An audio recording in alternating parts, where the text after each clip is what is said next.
Ćao svima ljudi, znači ja ne znam ni ja zašto radim ovaj klip, ali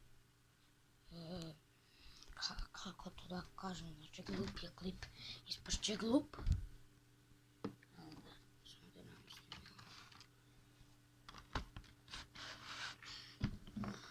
Da, znači ja sebi ne hvalim, brate. Evo, samo sam uključio kompjuter da mi bude jače osvjetljenje.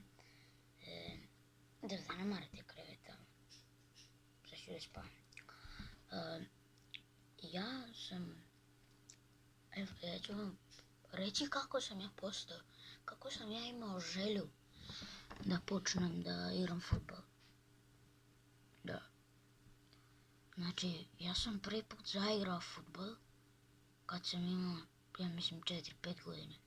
Tad nisam znao uopšte i pustio sam ga, nisam ništa razmišljao, samo sam išao u vrtić. Drugarima sam se bavljao, zezao i ovako. Svoje 6. ili 7. godine počeo sam već da treniram, znači mjesec dana to, i rekao sam odustaću i sad sam krenuo sam da treniram i već 2 godine sam treniram.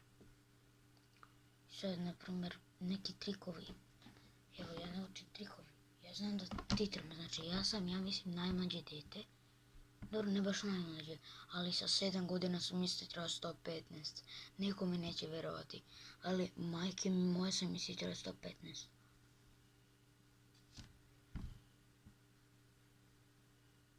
Znači, stvarno sam isti trebao 115, ne znam nije kako facu sam ovo napravio. Neko da. Da, to je moja priča kako sam ja teo da se motivišem za fudbal. 2 godine samog treniranja uspjelo, postižem svoje ciljeve, sve sam radim. Znači ljudi, ako me pitate kod koga treniraš, ni za Timočani, ni za nikog. Sam treniram, svaki dan. Dobro, ne baš svaki dan.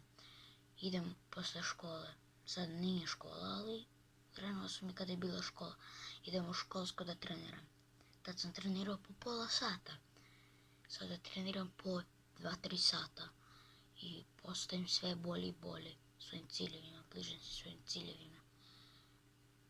Što više treniram, to ću više i uspjeti. Ja hoću da motivišem što više ljudi da to radi. Da dolazi do svoje snove. I da, ne ništa drugo da kažem. Mi se vidimo s sljedećim klipom. Ćao.